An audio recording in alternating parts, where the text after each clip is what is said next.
ხანდახან შეგრძნება მაქვს რომ ამ რეჟიმმა სპეციალურად შეარჩია განსაკუთრებით ჭკვიანი, განსაკუთრებით კარგი, განსაკუთრებით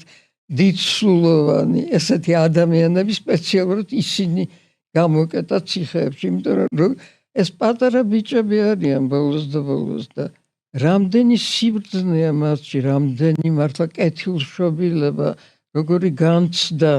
ერთმანეთის და ეს ხატი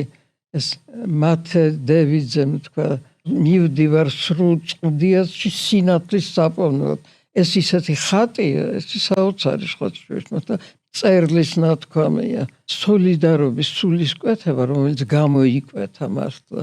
და რაც მე მიმაჩნია უმაღლეს გრძნობაც მე მიმაჩნია კი არა მე მგონი ასია საერთოდ უფრო მაღალი არაფერი არ არის ადამიანთა შორის ემპათიასა და თანაგრძნობაზე და თანადგომაზე და სოლიდარობა რო დავარქვათ განვასწორებთ ეს ყველაფერი ამაზე დიდი მართლა არაფერი არ არის ადამიანის გრძნობათა შორის განცდათა შორის და აი ეს იმდენად ეხლა ცხოველია ეს გრძნობა აი იმდენად საყოველთაოა რომ აი ეს ანგრევს საბჭოთა მენტალიტეტს რა იყო მთავარი საბჭოთა ეს homo sovietikus რაც იყო აი ის რომ სულ დამოკიდებული იყო სხვაზე ძირითადად სისტემაზე მაგრამ კიდევ სხვაზე და არაფერი არ ქონდა თავისი პიროვნული ინდივიდუალური და ეს დათრგუნულობის შეგრძნება მოყვებოდა სულ თან დათრგუნულობის და თან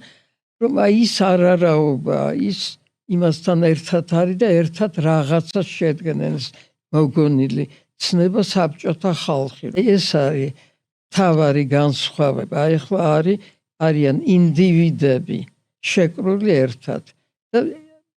მაშინ ჩნდება ნამდვილი სოლიდარობა პიროვნებები აი რომელსაც ხედავ ერთი მზია ამაღლობელი რა დღეს აი ვინ გავიცანით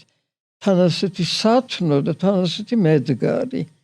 საოცარი ვინმეა მართლა ერთ სიტყვით იმდენი ვინმე მაკვირვებს ახლა და